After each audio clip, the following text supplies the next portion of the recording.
उपस्थित नीलमताई गोरे, उदयजी सामंत, तानाजी सावंत, विजय बापू शिवतरे हॉस्पिटलमध्ये आहेत, रवींद्र दंगेकर, नाना बानगिरे, अजय भोसले, रमेश कोंडे, कुलदीप कोंडे, नमेश बाबर, किरण साळी, उल्हास वागुल, स्वराज बाबर, अनिल कोंडरे, प्राजक्ता श्रीकांत लिपाने, संध्या राजेंद्र बर्गे, वनिता जाम, हे उमेदवार आहेत का सगळे?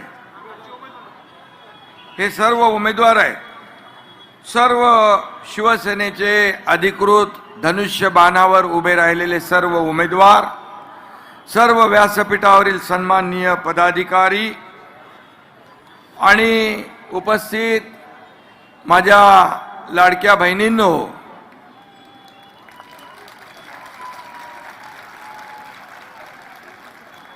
आणि लाडक्या भावांनो,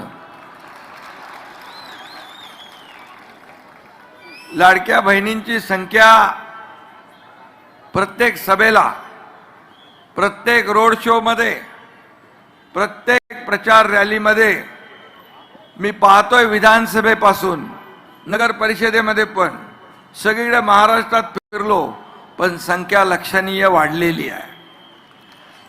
आणि लाडक्या भावांचंही तेवढंच योगदान आहे, कारण काही लाडके भाऊ इकडे येतात, लाडक्या बहिणींना आपले दाजी घरी तिकडे घर सांभाळतात आणि म्हणतात जर सभेला गेला तरी चालेल.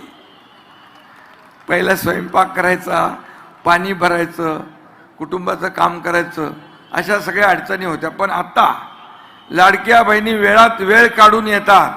तुमचं मनापासून मी स्वागत करतो, मनापासून मी धन्यवाद करतो. आणि मी नेहमी सांगतो, ज्या उमेदवारांच्या मागे महिला, त्यांचा मतपेटीत नंबर पहिला. 100% समीकरण जे आहे हे मी विधानसभेत पाहिलंय, नगर परिषद झाल्या राज्यभर त्याच्यातही पाहिलंय, आणि मला या महापालिकेत देखील हा चमत्कार लाडक्या बहिणींचा, लाडक्या भावांचा पाहायचा आहे. हा चमत्कार विधानसभेत आपण केला, नगर परिषदेमध्ये केला. खरं म्हणजे या ठिकाणी लोकसभा झाली, विधानसभा झाली, नगर परिषद झाली, हॅट्रिक झाली. आता महापालिकेत आपल्याला चौकार मारायचा आहे, चौकार. आणि म्हणून पुणे शहर हे महाराष्ट्राचं चैतन्य आहे, विद्येचं माहेरघर आहे. आपल्या महापालिकेने अमृत महोत्सवी वर्षात पदार्पण केलेला, आणि ही बाब आपल्या सगळ्यांसाठी अभिमानाची आहे. आणि म्हणून खऱ्या अर्थाने या अमृत वर्षात काय द्यायचं असेल तर विकासाचं अमृत आपल्याला पुण्याला द्यावं लागेल, विकासाचं. आणि म्हणून आपला शिवसेनेचा अजेंडा काय? सत्ता खुर्ची बिलकुल नाही. आपला अजेंडा विकास, आपला अजेंडा डेव्हलपमेंट, आपला अजेंडा सर्वसामान्याच्या आयुष्यामध्ये बदल घडवणं हा अजेंडा आहे. मी आपल्याला एवढंच सांगतो की 2.5 वर्षाच्या माझ्या मुख्यमंत्री पदाच्या कारकिर्दीमध्ये आपण पाहिलं की अनेक प्रकल्प आम्ही राबवले, अनेक विकासाभिमुख कल्याणकारी योजना आम्ही राबवल्या. मला आठवतं मी एकदा गावी जात होतो. कुठला चौक होता तो? चांदणी चौक. मी गावी जाताना चांदणी चौकामध्ये लोक थांबले होते आणि मला त्यांनी लोकांनी थांबवलं आणि म्हणाले आमच्या व्यथा ऐकून घ्या. एवढी ट्रॅफिक व्हायची तिकडे. मी सांगितलं की आपण याच्यातून मार्ग काढू. मी जाता जाताच सगळ्या अधिकाऱ्यांना फोन केले, सगळ्यांना सूचना दिल्या. गावावर येताना पुन्हा तिकडे थांबलो आणि त्या चांदणी चौकातली ट्रॅफिक आता दूर झालेली आहे ना, दूर झाली. आता इथली कात्रजची करायची आहे. कात्रजची ट्रॅफिक देखील दूर केल्याशिवाय आपण स्वस्थ बसणार नाही. आणि म्हणून या ठिकाणी आपण शिवसेना स्वबळावर आपण लढतोय. काही लोक म्हणतात एक नगरसेवक होता तर 120 कसे करणार. तर मी सांगतो, मी विधानसभेच्या पहिल्या भाषणात सांगितलं होतं की आम्ही या विधानसभेत 200 पार करून दाखवणार, तर 232 आणून दाखवले. ते इथं छोटी गोष्ट आहे.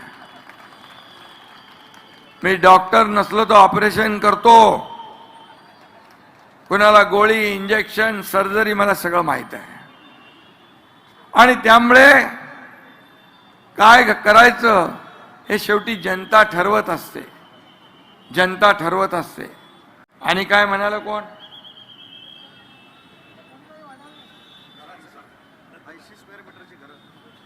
आणि मी आपल्याला एवढंच सांगतो, एकनाथ शिंदे बोलतो ते करतो. माझ्या लाडक्या बहिणी इथं साक्षीदार आहेत. मी मुख्यमंत्री असताना लाडकी बहीण योजना सुरू केली.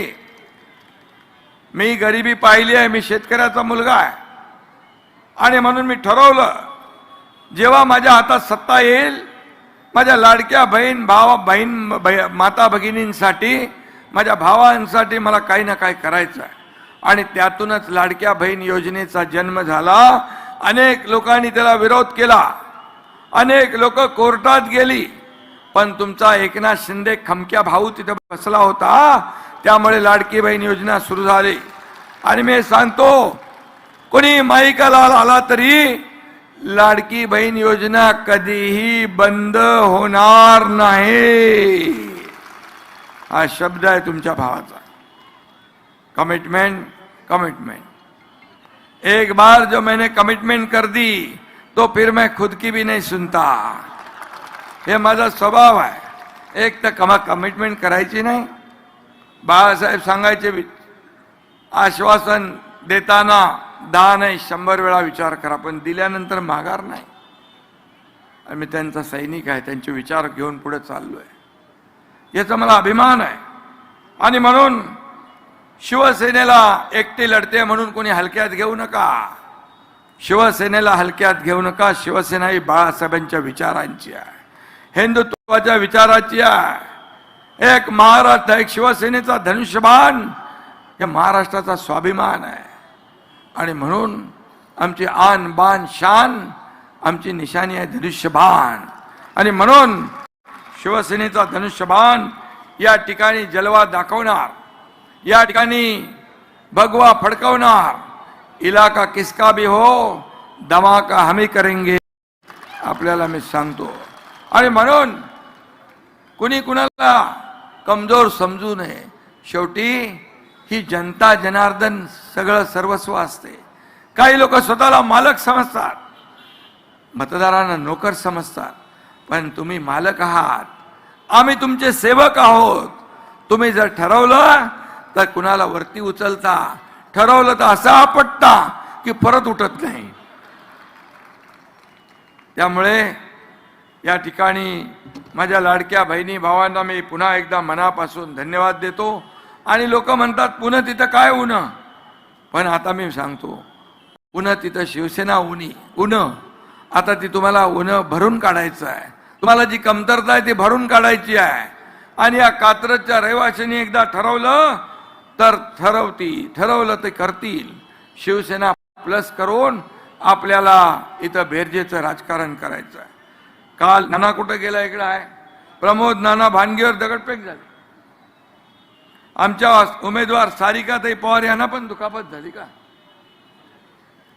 असलं डरपोक राजकारण करू नका. असल्याने शिवसेनेचे वाघ घाबरणार नाहीत. हे बाळासाहेबांचे वाघ आहेत, शिवसेनेचे वाघ आहेत. आणि या डरपोक धमक्यांना घाबरणारे आमचे शिवसैनिक नाही. आणि या अशा शिवसैनिकांनी आम्ही छातीवर वार घेतलेले आहे, छातीचा कोट केलेला आहे. तुम लढो हम कपडा संभालते वाले शिवसेना आमची नाही. कार्यकर्त्याच्या पुढे जाऊन छातीचा कोट करून पुढे जाणारे नेते आणि पदाधिकारी आणि कार्यकर्ते आमचे आहेत. कार्यकर्त्यांना वाऱ्यावर सोडणारी ही शिवसेना नाही. नगर परिषदेच्या निवडणुकीमध्ये बघितलं, महाविकास आघाडी कुठंच दिसत नव्हती. कार्यकर्त्यांना राम भरोसे सोडून दिलं होतं, त्यांनी पराभव स्वीकारला होता. पण कार्यकर्त्यांच्या मागे उभं राहण्याचं काम हा एकनाथ शिंदे केल्याशिवाय राहणार नाही. हा शब्द मी आपल्याला देतो. शिवसेना हा कार्यकर्त्यांचा पक्ष आहे. इथं कोणी मालक नाही, नोकर नाही, आपण सर्व सहकारी आहोत. मी मुख्यमंत्री होतो तेव्हाही मी कार्यकर्ता म्हणून काम केलं. मी स्वतःला कॉमन मॅन समजायचो. मी आजही कार्यकर्ता म्हणून काम करतो, उद्याही कार्यकर्ता म्हणूनच काम करणार. शेवटी कोणी मंत्री, मुख्यमंत्री, उपमुख्यमंत्री, खासदार, आमदार, महापौर, नगरसेवक यांच्या डोक्यात कधी नेता बनल्याची हवा जाता कामा नये. त्यांनी कार्यकर्ता म्हणूनच राहिलं पाहिजे. त्याचे पाय जमिनीवरच असले पाहिजे, तरच कार्यकर्त्याची नाळ अधिक मजबूत होते, नाहीतर कार्यकर्त्याची नाळ तुटत जाते. सर्वसामान्य माणसाची नाळ तुटत जाते. आणि म्हणून मी नेहमी सांगतो, कार्यकर्ता बनून, जमिनीवरचा कार्यकर्ता बनून काम करा. या सर्व कार्यकर्त्यांच्या जीवावर हे सर्व मंडळी, ही निवडणूक कार्यकर्त्यांची आहे. आणि म्हणून कार्यकर्तेच आपल्याला जिंकून देत असतात. निवडणुकीमध्ये हेच आपला हा बॅकबोन असतो. पार्टीचा कणा कार्यकर्ता असतो, गटप्रमुख असतो, बूथ प्रमुख असतो, शिवसैनिक असतो. त्याला जपलं पाहिजे, त्याला वाढवलं पाहिजे, त्याच्या संकटात धावून गेलं पाहिजे. त्याची एवढीच अपेक्षा असते नेत्याकडून. आणि म्हणून तेवढं आपण सांभाळलं, हा कार्यकर्ता आपल्यासाठी वाटेल ते करण्याची तयारी असते. जीवाची पर्वा करत नाही, जीवाची बाजी लावण्याचं काम तो करत असतो. आणि म्हणून कार्यकर्ता मोठा झाला पाहिजे, कार्यकर्त्याला मान सन्मान मिळाला पाहिजे. माझ्या लाडक्या बहिणींना बघा, आता मान सन्मान मिळालाय. त्या आत्मनिर्भर झाल्यात. स्वतःच्या सहीने पैसे काढण्याचा अधिकार त्यांना मिळालाय. आणखी एक आम्ही निर्णय घेतला. आपलं पहिलं नावाच्या पुढे वडिलांचं नाव होतं. आता आपल्या नावाच्या पुढे पहिलं आईचं नाव, नंतर वडिलांचं नाव. हा देखील ऐतिहासिक निर्णय आपण आपल्या सरकारने घेतला. अनेक निर्णय घेतले. एसटी मध्ये 50% सवलत, मुलींना उच्च शिक्षण मोफत देण्याचा निर्णय, किती निर्णय घेतले, अनेक निर्णय घेतले. शेतकऱ्यांसाठी निर्णय घेतले, व ज्येष्ठांसाठी निर्णय घेतले, युवकांसाठी निर्णय घेतले. आणि म्हणून लोकाभिमुख कल्याणकारी योजना करणारं हे आमचं सरकार. आणि माझ्याकडे तरी आज नगरविकास मंत्री म्हणून मी आहे, गृहनिर्माण मंत्री मी आहे. कोणीतरी इथं आश्वासन दिलेलं आहे, 500 फुटाच्या घरात खालच्या घरांचं टॅक्स काय कमी करणार म्हणून, माफ करणार म्हणून संकल्प केला आहे. संकल्प काय करायचा मी आपल्याला सांगतो. नगर विकास विभागाच्या अखत्यारीतला तो प्रश्न आहे. गोर गरिबांचं, छोट्या घर मालकांचं, छोट्या घरांचं टॅक्स हा माफ करून टाकू आपण.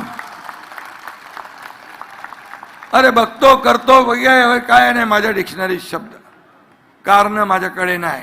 No reason on the spot decision. सगळं फटकन करून मोकळं आहे.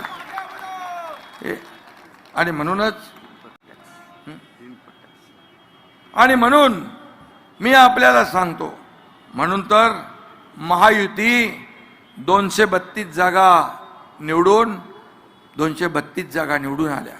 महाराष्ट्राच्या इतिहासामध्ये कधीच एवढ्या जागा कोणाच्या आल्या नव्हत्या. या माझ्या लाडक्या बहिणी भावांनी सगळ्यांनी मदत केली म्हणून चमत्कार झाला आहे. या ठिकाणी कात्रजचा एकात्मिक विकास आराखडा आहे. तो सर्वांगीण आणि नियोजित विकास करणे, वाहतूक, पाणी, वीज, रस्ते, चौक, पर्यटन यांचा समन्वय पुढील 50 वर्षाचा विचार करून विकास आराखडा या ठिकाणी केला जाईल. हेही नगर विकास विभागाच्या माध्यमातलं काम आहे. शिवसृष्टी ते खडी मशीन चौक परिसराचा देखील त्याच्यामध्ये समावेश असावा अशी मागणी आलेली आहे. आणि कात्रज चौक विकास कामं, उड्डाणपुलाच्या कामामुळे चौकातील वाहतूक विस्कळीत झालेली आहे. रस्त्याची अपूर्ण व चुकीची नियोजन प्रक्रिया, प्रशासनाच्या या ठिकाणी ज्या ज्या काही त्रुटी आहे त्या दूर करण्याचं काम आपण करू. आणि वाहतूक ट्रॅफिक मुक्त पुणे आपल्याला करावं लागेल, ट्रॅफिक मुक्त कात्रज आपल्याला करावं लागेल. आणि त्यासाठी जे जे काय करायचं ते आपण करू. पाण्याची समस्या आहे, विद्युतची समस्या आहे. गेल्या अनेक वर्ष जे लोक सत्तेत होते त्यांना विचारलं पाहिजे, बाबा काय या समस्या राहिल्यात, कशासाठी या समस्या राहिल्यात, आणि म्हणून त्या सोडवण्याचं काम आपण करू. कात्रज चौक ते गुजरवाडी फाटा रस्ता रुंदीकरण करण्याची आवश्यकता आहे. त्याला देखील जे काही निधी लागेल तो निधी देखील दिला जाईल. आणि म्हणून 3 पट टॅक्स, गुंठेवारी कायदा, कात्रज भागातील ग्रामपंचायत गावांवर 3 पट टॅक्स लावायला लागतो. 3 पट, 3 पट कशासाठी? शास्तीकर. मी आपल्याला सांगतो, मूलभूत सोयी सुविधा नसताना जादा कर आकारणी होते. हा अन्याय आहे, तो दूर करणे आहे. मी आपल्याला सांगतो, ही शास्ती इतर शहरांमध्ये आपण जशी रद्द केली तशी या शहरात देखील रद्द केली. नगर विकास विभागाच्या माध्यमातून जे जे काय आपल्याला करता येईल ते आपण करू. या ठिकाणी काय शिवकालीन निसर्गरम्य पर्यटन स्थळाची आवश्यकता आहे. क्रीडांगण, ई लर्निंग स्कूल, शासकीय रुग्णालयासाठी या ठिकाणी जांभूळवाडी तलाव सुशोभीकरण, जॉगिंग ट्रॅक, या ठिकाणी क्लस्टर योजना, हे सारे योजना पुण्यामध्ये प्रमाणावर झोपडपट्ट्या आहेत. आणि हे सारे आणि म्हाडा हे गृहनिर्माण विभागाकडे आहे. मी नमेश आपल्याला सांगतो, त्याचा मंत्री मीच आहे. त्यामुळे हे सगळे प्रश्न सुटले जातील, सोडवले जातील, मी आपल्याला देतो. आणि म्हणून या परिस्थितीमध्ये आपल्याला जे जे करायचं ते आपण करू. मी आता ज्या दिवशी तुम्ही मला सांगितलं या ठिकाणी विकास कामांसाठी पैसे पाहिजे, मी तात्काळ उदय सामंतजींना सांगितलं आणि माझ्या नगर विकास विभागातून 10 कोटी रुपये प्रभाग 38 मध्ये पाणी पुरवठा योजनेसाठी तात्काळ मंजूर केले. 25 कोटी रुपये रस्त्यांसाठी मंजूर केले आचारसंहिता लागायच्या आधी.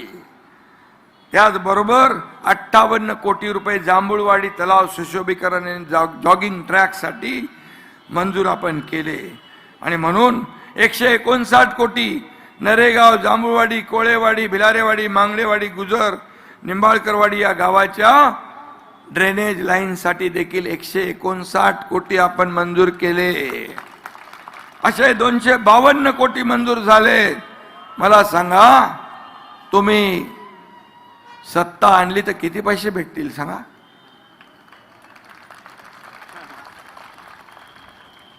एकही काम तुमचं शिल्लक राहणार नाही.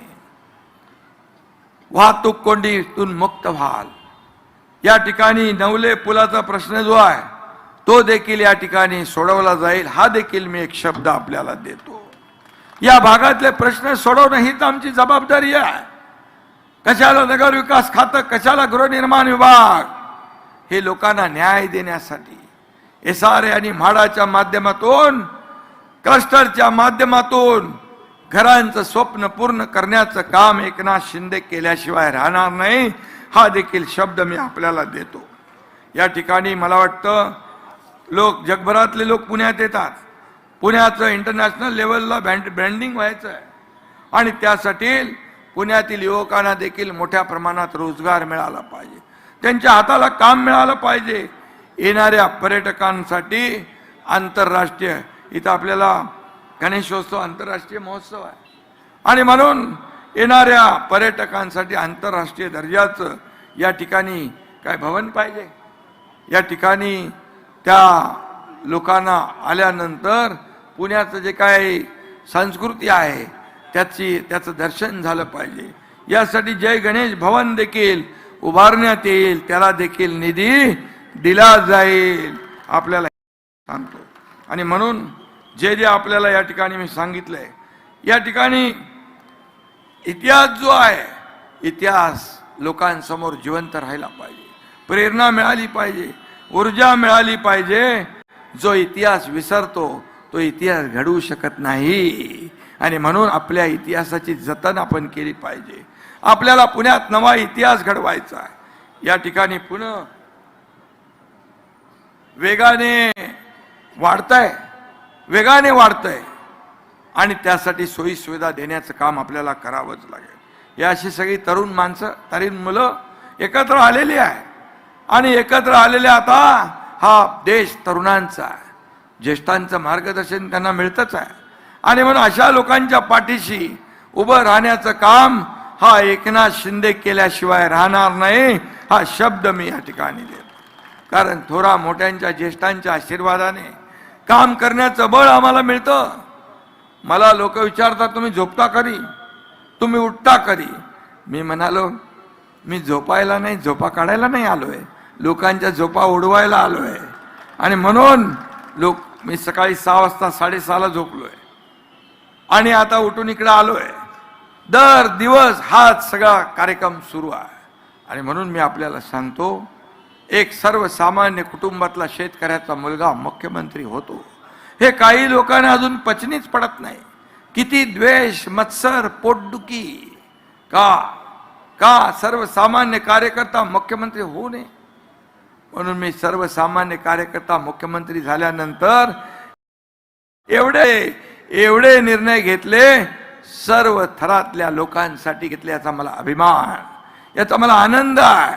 मला आनंद याचाही आहे, 200 या मुख्यमंत्री सहायता निधीतून 2.5 वर्षात आधीच्या मुख्यमंत्र्यांनी 3 कोटी खर्च केले.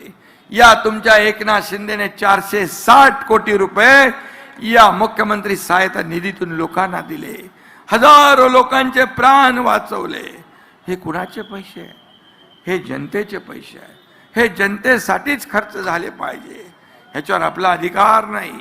आणि म्हणून या ठिकाणी मी आपल्याला एवढंच सांगतो, जास्त काही सांगत नाही, पण मी आपल्याला एवढंच सांगेन की या ठिकाणी पुनर्विकासाचे प्रश्न असतील, रस्त्याचे प्रश्न असतील, पिण्याच्या पाण्याचे प्रश्न असतील, वाहतूक कोंडीचे प्रश्न असतील, डम्पिंग ग्राउंडचा प्रश्न असेल, या सगळ्या प्रश्नांना या ठिकाणी वाचा फोडली जाईल आणि ते सोडवले जातील. आणि म्हणूनच एक नवे चैतन्य, कोणाला वाटलं नव्हतं एवढे उमेदवार उभे राहतील? हो, त्यांना वाटलं काय? पण आता काही लोक म्हणायचे शिवसेना ठाण्यापुरती मर्यादित आहे, पण नगर परिषदेमध्ये या महाराष्ट्रातल्या जनतेने दाखवलं शिवसेना चांदा ते बांधापर्यंत आहे. शिवसेना चांदा ते बांधा, 70 नगराध्यक्ष, 1400 नगरसेवक आपले निवडून आले. विधानसभेस 80 लढून 60 जागा आपण जिंकलो. शिवसेना आता घराघरात गेली आहे, गावागावात गेली आहे. बाळासाहेबांचे विचार आपण पुढे घेऊन चाललोय. विकासाचा अजेंडा आपला आहे, खुर्ची सत्तेचा नाही, विकासाचा आहे. आणि म्हणून इथं उद्योग मंत्री पण आहे. इकडे काय तुम्हाला काय त्यांच्या माध्यमातून काय?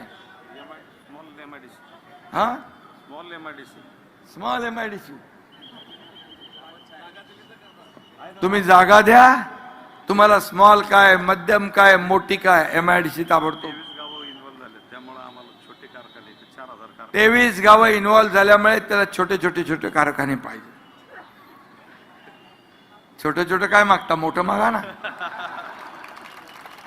या कात्रजच्या लोकांना हाताला काम मिळालं पाहिजे. आणि मी आपल्याला सांगतो, मी आपल्याला विनंती करतो, अतिवृष्टी पुरामुळे अनेक सोसायट्यांचा लेक टाउन ते KK मार्केट पर्यंत नुकसान झालेलं आहे. ते त्यांना आपल्याला दुरुस्त करून द्यायचं आहे. रस्त्याचं आहे, ड्रेनेजचं,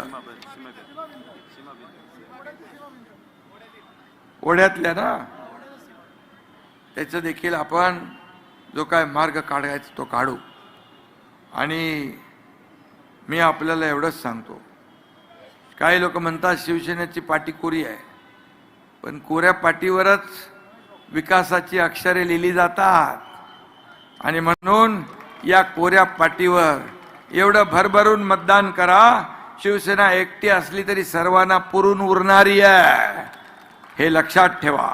आणि म्हणून 15 जानेवारीला धनुष्यबाणासमोरचं बटन दाबून शिवसेनेच्या सर्व उमेदवारांना भरघोस मतांनी विजयी करा.